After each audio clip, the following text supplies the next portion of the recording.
Hi everyone! Today I'm going to be sharing with you my 2020 reading statistics. I did one of these videos last year where I basically just showed you all of my reading statistics, whether it's like genres or formats or age ranges and all of that jazz. If you like statistics as much as I do, then hopefully you will enjoy this video.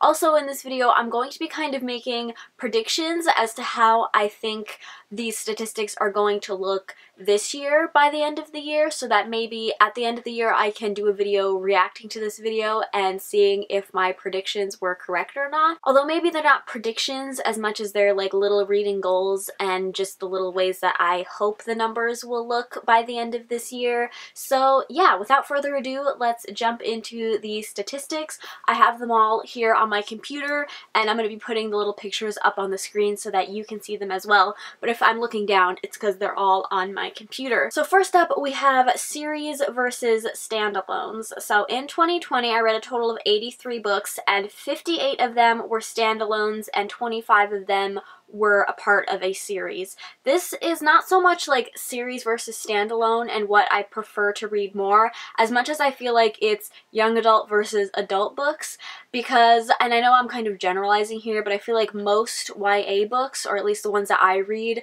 are part of a series, and most adult books are standalones, or again, at least the ones that I read, because I know I'm generalizing here.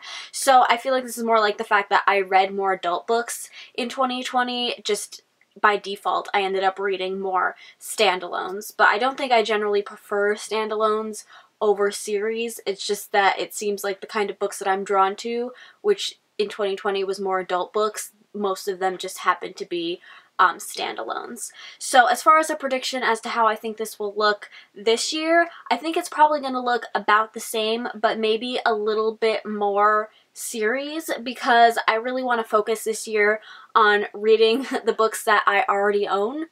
This is one of my goals every year and it doesn't really work out, but I'm really going to focus on it this year.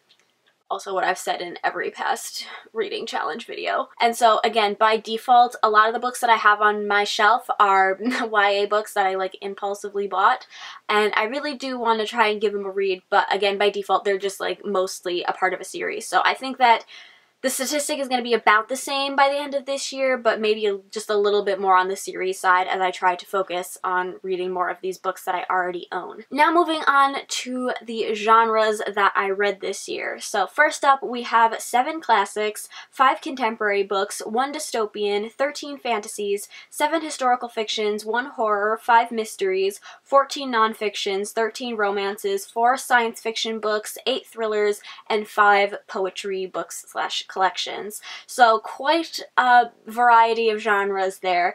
Technically, it says that my most read genre with 14 books was nonfiction, but I feel like nonfiction doesn't really count as a genre, because if you think about it, like nonfiction versus the fiction books that I read way more fiction books, but since it's counted as a genre on here, technically that is the most read genre that I read this year was nonfiction. But excluding that, because I don't really think it counts, then my most read genre would be a tie between fantasy and romance, having read 13 books in each of the genres. Also, I know that I kind of pronounce genre weird. I feel like everybody else says genre, but I say genre. It's just how I've always said it. I don't know, moving on. So yeah, fantasy and romance, that is not surprising at all, since those are my 2 favorite genres, like I said. I am a little bit shocked with how many nonfiction books that I read, because generally I don't read that much nonfiction at all, but for some reason I was really in the mood for it this year, which actually, if you break it down by month, it's only about 1 nonfiction book a month and then 2 during 2 months. So it actually is a reasonable goal, and I do hope that that number looks the same by the end of this year, because I do want to still continue to read nonfiction books and kind of make it more of a priority. I do think that this year the poetry collection genre isn't going to be that high, because actually the first book that I read this year was a poetry collection.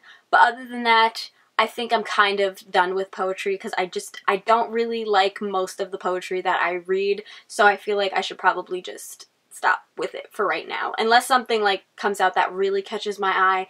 But as of right now, I think I read all of the poetry that I really want to, and not super impressed. So moving on, the other thing that I predict to hopefully be a little bit higher by the end of this year is to have read more horror books.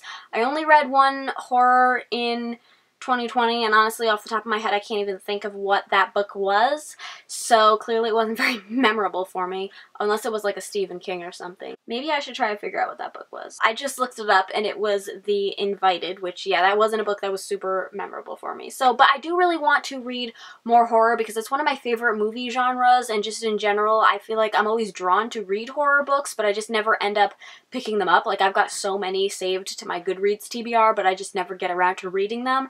So I really do want to pick up a lot of horror books in 2021, and also just try and find my subgenre of horror that I really like, because horror is like broken down into so many different categories. So I really want that number to be quite high by the end of 2021.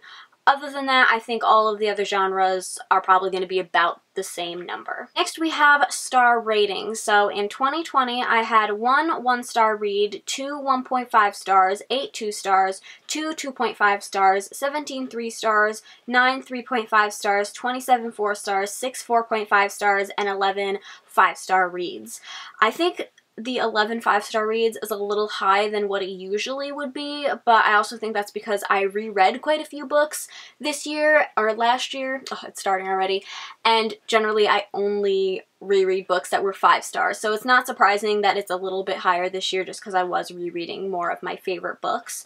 And my most, rated, the books that I rated the most, how am I trying to say this? Star rating I gave out the most times was 4 stars, which was 27 books.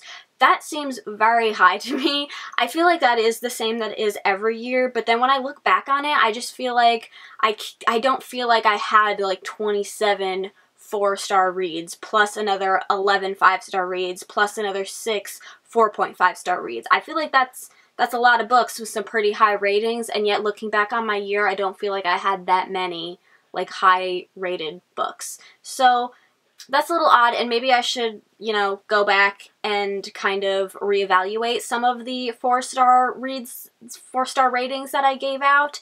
But yeah, I don't really have like a prediction for this. I mean, obviously, I would hope that next year I have, or next year, this year, I'm all kinds of miscombobulated. I would hope that this year I have more like 5-star reads, but there's no way to really predict what my star ratings are going to be. Next, we have the formats in which I read my books. So first up, we have 62 physical reads, 17 audiobooks, and 4 ebooks. This is kind of shocking because if you looked back at my statistics for any other year, it would generally be like 97% physical reads, maybe 2% ebooks, and 1% audiobooks. And if I was to read a book in any other format, it would usually be an ebook over an audiobook, just for like convenience purposes, because it's easier to like read on my phone at work, even though I don't actually like reading ebooks because they give me headaches, but just for convenience, sometimes I would do that, and I would like almost never listen to an audiobook. So the fact that I have listened to 17 audiobooks in 2020 is kind of insane. I will say that most, if not all of those audiobooks were read, listened to, whatever you want to say, during quarantine when I had off from work for like 4 months. I don't think I have picked up an audiobook since I've gone back to work, and I think the reason for that is because audiobooks, like reading just in general, sometimes kind of makes me fall asleep, but audiobooks will like instantly put me out. So when I was listening to them during lockdown, I was listening to them while like doing stuff or in the middle of the day when I wasn't like tired, whereas now when I go to work full time, it's either I'm going to be listening to audiobooks in the morning when I'm super sleepy and I'm going to probably end up falling asleep, or when I get home from work, which again, I'm really tired, so listening to audiobooks is just going to instantly put me out for the night. So I don't envision this statistic being the same at the end of this year. If anything, I think it's just going to go back to how it was before, with me barely listening to any audiobooks. That being said, we could go back to another lockdown and maybe this will skyrocket and I'll have read like 30 audiobooks in 2021. Who's to say? But my prediction is, so long as I'm continuing to be full-time at work, I'm not going to be reading audiobooks anymore. Now moving on to the age range of books that I read. So first up, we have 49 adult books, 29 young adult books, and 5 middle grade books. This, again, isn't very shocking because I definitely do reach for more adult books than I do young adult books. So, kind of like the standalone slash series statistic, I expect this to be about the same this year, maybe like a couple of more young adult books in there because I am going to be trying to read all of the books that I already own, but I have a feeling that still the statistic is that more than half of what I read is going to end up being adult books. So for the most part, those are all of these statistics that I have besides how many books I read broken down by month. So like in January I read 4 books, February 7, March 10, April 13, May 13, June 6, July 8, August 5, September 4, October 3, November 4, and December 6. So again, you can really tell when we went into lockdown, which was in March, and then we kind of started to come out of it in June, and that's when my reading plummeted again. But for March, April, and May, I did so well with my reading, and I would love to get back up to that level of reading like 10 books a month. Like 13 was kind of excessive for me. Like I definitely had nothing better to do those 2 months, but like I feel like 10 is not a completely unreasonable amount of books to be reading in a month for me. Like I know that I'm capable of doing that even having a full-time job. It's mostly just the fact that I'm too lazy, and like when I come home from work I would rather just watch a YouTube video than like focus on reading a book. So I do know that it's like me, and it's not completely the fact that I have to work and stuff like that. So I would love for next year, and again, this isn't like a prediction, like I predict this to look even worse by the end of this year, just with how my brain has been lately, but ideally I would love for it to be like between 5 to 10 books every single month. For the most part, those are all of the statistics that I keep track of. I know one of the statistics I included in last year's video was how many books I checked out from the library versus how many I read that I had already owned. This year, I'm gonna be honest, I was just too lazy to figure that statistic out because I use like a what's it called, like a Google Doc that tracks all of this stuff for me and like makes all of the statistics for me, but the borrowed versus bought statistic, it does not track for me. I have to figure that out on my own. And again, just with how my brain is, I didn't have the motivation to figure that out. But if I had to take a guess, I would say that I did probably check out more books from the library than I did read books that I physically owned.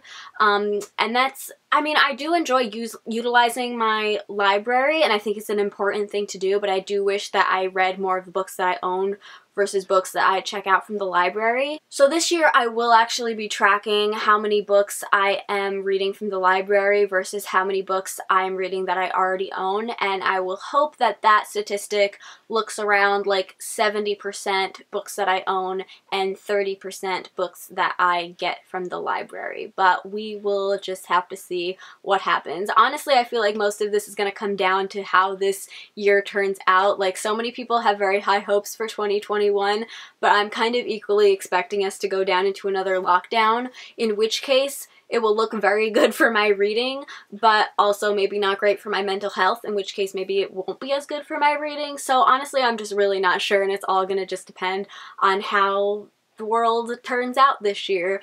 So yeah, hopefully this was at least a little bit interesting for anybody else other than me. If you did like this video, I would super appreciate if you gave it a thumbs up and subscribed if you haven't already, and I will see you all in my next video. Bye!